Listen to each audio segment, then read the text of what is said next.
um texto maravilhoso, nada acontece por acaso. Eu abri aqui mentalizando nossa reunião, e olha só o que apareceu do Evangelho segundo o Espiritismo. Ó. Capítulo 14, honrar teu pai e tua mãe. Quem não quiser, não acredite, mas eu juro que eu não escolhi abrir nele, imagina. 8. Parentesco corporal e parentesco espiritual. Ah, que delícia. Ó, parentesco corporal e parentesco espiritual, Evangelho capítulo 14, item 8. Os laços de sangue não estabelecem necessariamente os laços espirituais. O corpo procede do corpo, mas o espírito não procede do espírito, porque este existia antes da formação do corpo. O pai não gera o espírito do filho, apenas lhe fornece o envoltório corporal, mas deve ajudar no seu desenvolvimento intelectual e moral para fazê-lo progredir. Os espíritos que se encarnam numa mesma família, sobretudo como parentes próximos, são mais frequentemente espíritos simpáticos, ligados por relações anteriores, que se traduzem pela afeição durante a vida terrena. Mas pode ainda acontecer a esses espíritos que sejam completamente estranhos uns para os outros, separados por antipatias igualmente anteriores, que se traduzem também por seu antagonismo na Terra, a fim de lhe servir de prova. Os verdadeiros laços de família não são, portanto, os da consanguinidade, mas os da simpatia, da comunhão de pensamentos que unem espíritos antes e após a encarnação. Presta atenção nisso aqui, tá? Presta atenção que isso aqui tem tudo a ver com o estudo que nós fizemos ontem.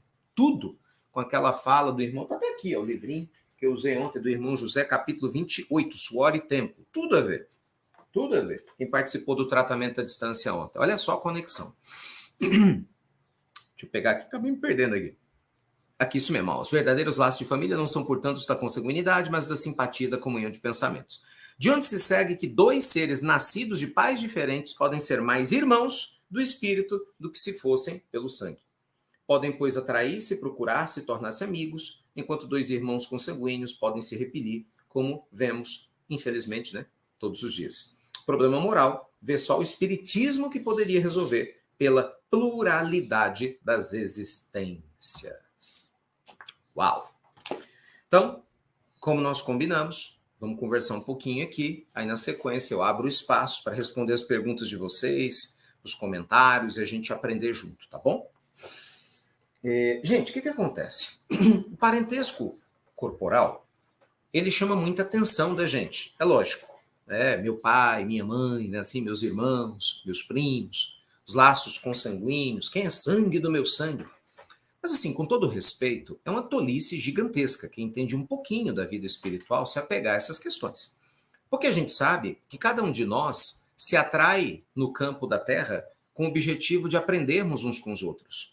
E que o verdadeiro amor, ele desconhece necessariamente a matéria. O que isso quer dizer? Não é porque eu tenho pessoas com meu sangue, abre aspas, que são pessoas que estão afins ao meu espírito. Tem nada a ver. Né? Você pode ter irmãos que não se dão bem, você tem pai que não suporta filho, filho que não suporta pai e mãe. Muito triste isso, né? Aliás, é por isso que estão encarnados na mesma família, para aprender a se amar. Eu falo que é um ninho, como é que é? Um ninho de gato lá, daí o povo lá brigando. Então, muitas vezes assim, ou uma ninhada, né, de qualquer espécie animal que começa a brigar uns com os outros, para a gente aprender a se amar. Não é? A fala do espírito de Emmanuel sobre a família é linda. A família é o cadinho reparador das nossas almas. É o buril, é o cisel para burilar os nossos espíritos, né? Aquele instrumento que o Urives usa para pegar o diamante bruto e né? Poli-lo para que ele possa brilhar bastante.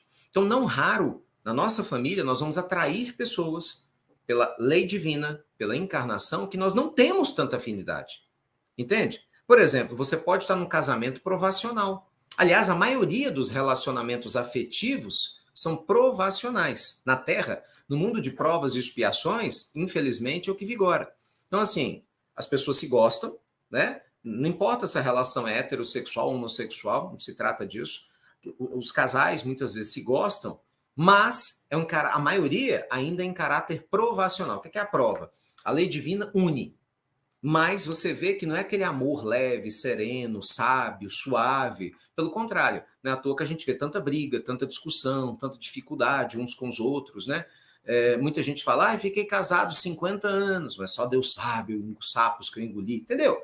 Então, assim, ainda é exceção aqueles relacionamentos suaves, em que você está casado há muito tempo com alguém e é suave, entendeu? É leve. A gente chama de vibrações compensadas. Por quê? Porque são situações de espíritos que reencarnam, que têm a oportunidade de estarem juntos e vão se retroalimentando. Às vezes você vai ter isso com seus irmãos, né? Às vezes você pode ter um irmão ou uma irmã que você fala, meu Deus, coisa linda, né? A gente se dá super bem. Eu olho, ele já sabe o que eu penso, ela já sabe o que eu penso. Isso é maravilhoso, até porque hoje o seu irmão ou sua irmã pode ter sido sua mãe na vida passada, ou seu pai na vida passada. Então, de repente, ele e ela vêm com um sentimento de afeto por você tão grande que nem ele ou ela sabe explicar, mas às vezes é um sentimento de maternidade ou paternidade, só que agora no corpo, né, e numa condição social de ser irmão, mas que aquela afinidade está lá. E de repente você é tão grato por aquele irmão, aquela irmã. A gente vê muito isso nas famílias. Você fala assim, nossa, fulano de tal é como uma mãe para mim, não é isso? E nem sempre é o irmão ou a irmã mais velha. Eu conheço casos em que a pessoa de referência da família é o irmão do meio, ou a irmã mais jovem. Pode ter certeza que você tem vínculos aí de vidas passadas que as pessoas não lembram, mas o sentimento está ali. Então, o que o Evangelho está explicando para nós é que os laços do espírito, gente, eles são muito mais fortes do que os do corpo. Porque, às vezes, você sabe disso muito bem, nós podemos ter problemas grandes com a nossa família e você tem amigos maravilhosos, não é? Isso eu falo, graças a Deus. Isso eu falo assim, eu tenho pessoas incríveis, incríveis, incríveis, fora da família consanguínea, que eu tenho uma afinidade extremamente elevada, que me dá uma felicidade tão grande de estar perto. Eu falo isso aqui em casa, sempre. Quando a gente está junto, eu falo isso aqui. Nossa, poucas coisas hoje na vida, juro por Deus a vocês, me dão tanta alegria do que estar perto de pessoas que alimentam a minha alma. Essas pessoas não precisam falar nada, só delas estarem ali perto, nem elas sabem disso, só delas estarem ali perto, elas alimentam a minha alma. Eu acho engraçado, né? Porque o povo às vezes chega, nossa, Ricardo, é tão bom estar do seu lado, é tão bom. Eu só dou risada, né? Eu falei, mal sabe você que o bom é pra mim. Isso é gostoso demais. Então você pode ter isso com o vizinho, com a vizinha. Às vezes você pode ter uma afinidade espiritual dessa com alguém que está do outro lado do horizonte. Vou te dar um exemplo. Vocês conhecem uma história linda? A história de Dona Ivone do Amaral Pereira, uma das maiores médiuns, né, dos últimos 100 anos que nós tivemos aqui no Brasil. E Dona Ivone, ela teve um caso maravilhoso de um grande amor de um homem que ela nunca conheceu. Ele reencarnou na Polônia. Era uma afinidade espiritual de um dos espíritos amigos que a protegeu quando ela reencarnou. E aí, mais ou menos, quando ela tinha 40 anos, esse espírito que a acompanhou durante esse período reencarnou na Polônia. E ela no Brasil. E eles tinham uma afinidade absurda juntos. E por causa do Esperanto, eles começaram a se afinizar. Só que Dona Ivone era muito mais velha. Dona Ivone sempre foi uma mulher muito pobre, né? E a prova dela nessa última existência foi não ter família. Então eles começaram a se corresponder, meio que se apaixonaram, nunca se viram. A história é linda, ela conta, nunca se viram. Ele uma vez veio ao Brasil, procurou Dona Ivone, mas ela não deu conta. Ele era muito mais novo do que ela, e teve uns desencontros. Então, na matéria, eles nunca se viram. Mas veja só, as afinidades espirituais tão grandes. Na época não tinha rede social, não tinha celular, não tinha nada disso. Era só carta. E ainda assim, estava lá, entendeu? A alma com a vibração compensada. Então, você pode ter isso com um amigo, você pode ter isso com uma amiga, você pode ter isso com uma pessoa. Entende, gente? Então, é muito importante a gente compreender o seguinte. Vamos lá. Qual é a conclusão rápida que nós chegamos aqui? Quando pessoas cruzam o seu caminho, e elas estão no time das vibrações compensadas, das afinidades, agradeça a Deus que é um presente que não tem tamanho. Ponto. Você cruza o caminho da pessoa e você alimenta a alma dela, e ela cruza o teu caminho e alimenta a sua alma. É o que eu acredito que acontece com a gente aqui. Pelo menos essa é a minha sensação, né? Quando eu falo que nós temos uma família, é assim que eu sinto. E é uma família espiritual. Se você se identifica com as coisas que nós falamos, né, com os projetos que nós temos, com a proposta da espiritualidade, é porque o seu coração está vinculado. Ninguém é obrigado a estar aqui, você concorda? Nem eu sou obrigado a estar aqui. Cada um está aqui pelo que o coração pede. Não é porque a gente, não estou aqui por Jesus só. Não é só por Jesus, porque você podia estar lendo a Bíblia na sua casa, lendo o Evangelho. Por Jesus não precisava estar aqui.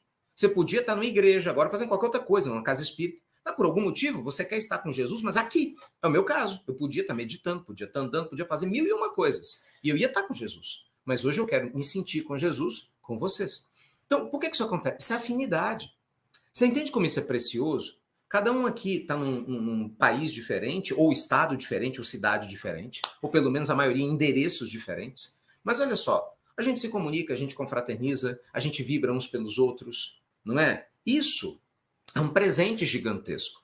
E esse processo se dá em meio à transição planetária para que a gente possa fortalecer os laços de amor verdadeiro. Percebe? Então eu sei que muitos de vocês têm problemas graves com a família de origem. Eu sei disso. Sabe? Problema com o marido, que é complicado, com a esposa, com o filho, que dá uma trabalheira danada, sabe? Com neto, neta, vizinho, vizinha. E de repente você vem se alimentar aqui, né? Ou vai se alimentar em outros grupos que você se sinta em paz. Então, veja bem, esses grupos de afinidade, Deus permite que eles existam para que a gente se alimente, para que a gente possa compartilhar esse amor com os grupos de falta de afinidade.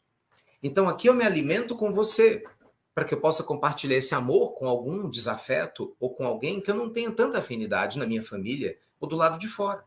A ideia não é você simplesmente virar as costas para aquele familiar difícil. Não. Sabe, mas fulano de tal não ajuda, Ricardo, Beltrano é difícil, eu sei. Mas esquece ele ou ela sobre esse aspecto. Doe você, da forma como for possível, você está entendendo? Às vezes seu marido é injusto para danar, não vai te reconhecer, sua esposa não te valoriza, seus pais, não tem problema. Você quer estar ali? Você ama seu marido, sua esposa? Né? Mesmo que doa, que sofra, mas você ama. Você ama seus filhos que são ingratos com você? Ore por eles. Seja luz no meio daquela ignorância toda.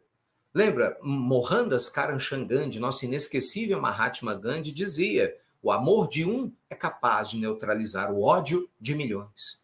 E Gandhi falava isso relembrando Jesus. E ele próprio, né? E ele próprio.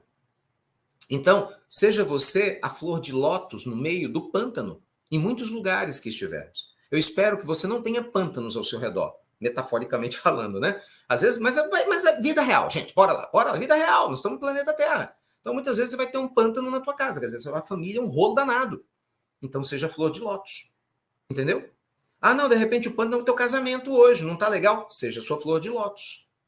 Às vezes o seu pântano está no seu trabalho, você precisa trabalhar naquele lugar, aquele ambiente é ruim, o povo fofoca, fala besteira e tal, seja você a flor de lótus. O que é ser essa flor de lótus? É você se conectar com o seu eu divino, entendeu? É você semear luz, compartilhar paz por onde você passar. Isso faz uma diferença, né, gente? Muito grande.